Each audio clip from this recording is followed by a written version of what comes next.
ओम नमो भगवते वासुदेवाय। सभी भक्तों को पीतांबर का नमस्कार। आप सभी का स्वागत है हमारे चैनल प्रियम धार्मिक वीडियो में। दोस्तों, आज की वीडियो में हम बात करने वाले हैं एकादशी की।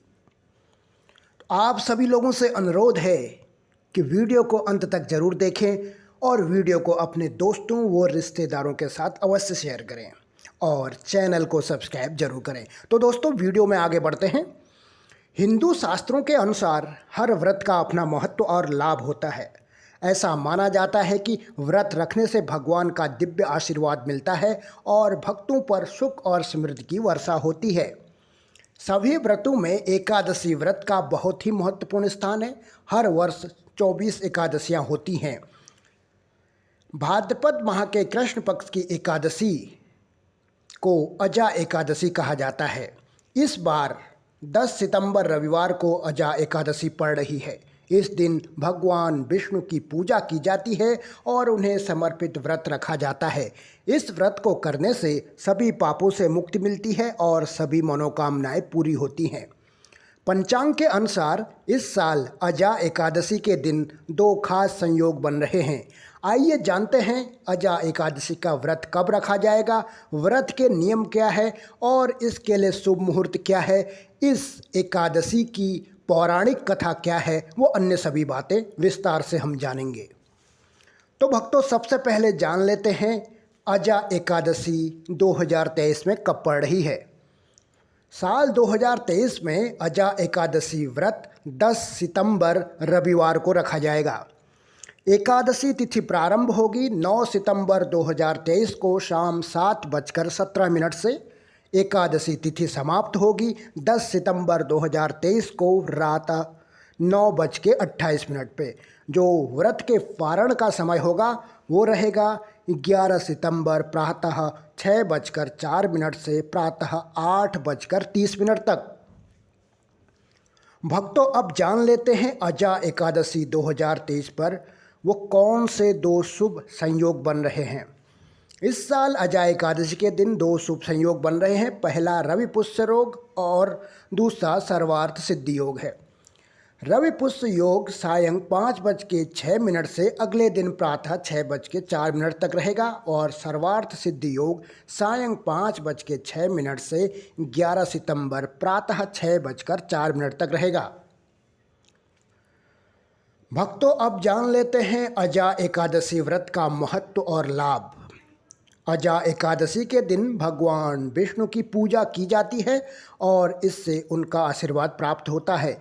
इस व्रत को करने से भक्तों को भूत प्रेतों के भय से मुक्ति मिलती है। मान्यता है कि इस व्रत को करने से मोक्ष की प्राप्ति होती है। मान्यता है कि इस दिन अजा एकादशी व्रत कथा सुनने और व्रत रखने से अश्वमेघ यज्ञ करने से मिलने वाले लाभ के समान लाभ मिलता है। दोस्तों, भक्त बड़े उत्साह और भक्ति के साथ अजा एकादशी की तैयारी करते हैं। इस शुभ दिन से जुड़े विशिष्ट अनुष्ठान कुछ इस प्रकार हैं। पहला है उपवास। अजा एकादशी का सबसे महत्वपूर्ण पहलू उपवास है। इस दिन भक्त अनाज, दालें और कुछ सब्जियों का सेवन करने से परहेज करते हैं। व्रत एकादशी के दिन सूर्योदय से शुरू होता है और अगले दिन द्वादशी के सूर्योदय तक जारी रहता है। व्रत कथा। अजा एकादशी के दिन भक्त व्रत कथा या इस एकादशी से जुड़ी पौराणिक कथाएं सुनते हैं। यह विश्वास और समर्पण के महत्व की याद दिलाता है। तीसरा है मंदिरों के दर्शन। कई भक्त विष्णु मंदिरों में जाते हैं और भगवान विष्णु की पूजा करते हैं। इन यात्राओं के दौरान भगवान विष्णु को समर्पित विशेष भजन और कीर्तन गाए जाते हैं। चौथा है दान और दयालुता के कार्य। इस दिन दान और दयालुता के कार्यों को प्रोत्साहित किया जाता है। कम भाग्यशाली लोगों को भोजन, कपड़े और अन्य आवश्यकताएं दान करना पुण्य माना जाता है। पांचवा है ध्यान और आध्यात्मिक चिंतन। अजा एकादशी ध्यान, आत्मनिरीक्षण और पवित्र ग्रंथों को पढ़ने के लिए एक आदर्श दिन है। भक्त इस समय का उपयोग आत्मशुद्धि और आध्यात्मिक विकास के लिए करते हैं। तो भक्तों, अब जानते हैं अजा एकादशी की पूजा विधि क्या है। स्कंद पुराण के अनुसार अजा एकादशी के दिन भगवान विष्णु का पूजन, व्रत और उपवास रखकर तिल का दान और तुलसी पूजा का विशेष महत्व है। एकादशी के दिन ब्रह्म मुहूर्त में उठकर स्नान आदि से निवृत्त होकर स्वच्छ वस्त्र धारण करके श्री विष्णु का ध्यान करें। तत्पश्चात व्रत का संकल्प लें। फिर घर के मंदिर में एक चौकी पर लाल कपड़ा बिछाएं और भगवान विष्णु की प्रतिमा स्थापित करें। एक लोटे में गंगा जल लेकर उसमें तिल, रोली और अक्षत मिलाएं। अब इस लोटे से जल की कुछ बूंदें लेकर चारों ओर छिड़कें। फिर इसी लोटे से घट स्थापना करें। अब भगवान विष्णु को धूप दीप दिखाकर उन्हें पुष्प अर्पित करें। अब एकादशी की कथा का पाठ करें अथवा श्रवण करें। शुद्ध घी का दिया जलाकर विष्णु जी की आरती करें। श्री विष्णु के मंत्रों का ज़्यादा से ज़्यादा जाप करें। तत्पश्चात श्री हरि विष्णु जी को तुलसी दल और तिल का भोग लगाएं। विष्णु सहस्त्र नाम का पाठ करें। शाम के समय भगवान विष्णु जी की पूजा करके फलाहार करें। श्री हरि विष्णु के भजन करते हुए रात्रि जागरण करें। अगले दिन द्वादशी तिथि को योग्य ब्राह्मण को भोजन कराकर दान दक्षिणा दें। इसके बाद स्वयं भी भोजन ग्रहण कर व्रत का पारण करें। इस दिन व्रत और पूजा के साथ साथ गरीब लोगों को गर्म कपड़े, तिल और अन्न का दान करने से कई यज्ञों का फल प्राप्त होता है। दोस्तों, अब जानते हैं अजा एकादशी की पौराणिक कथा क्या है। पौराणिक काल में भगवान श्री राम के वंश में अयोध्या नगरी में एक चक्रवर्ती राजा हरिश्चंद्र नाम के राजा हुआ करते थे। राजा अपनी सत्यनिष्ठा और ईमानदारी के लिए प्रसिद्ध थे।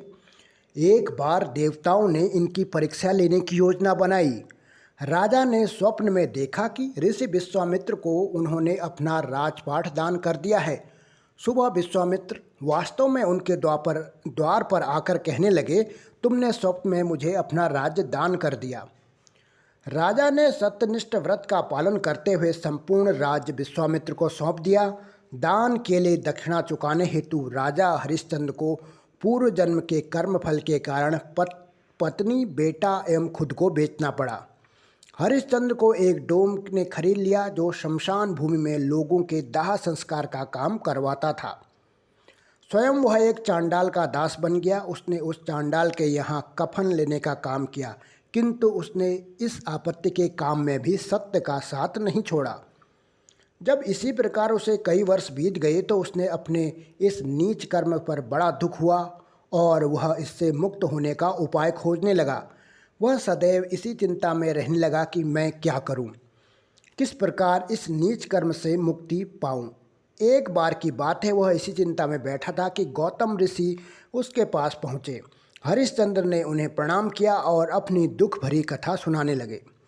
राजा हरिश्चंद्र की दुख भरी कहानी सुनकर महर्षि गौतम भी अत्यंत दुखी हुए और उन्होंने राजा से कहा, हे राजन, भादो माह के कृष्ण पक्ष की एकादशी का नाम अजा है। तुम उस एकादशी का विधान पूर्वक व्रत करो तथा रात्रि को जागरण करो। इससे तुम्हारे सभी पाप नष्ट हो जाएंगे। महर्षि गौतम इतना कहकर अंतर्ध्यान हो गए।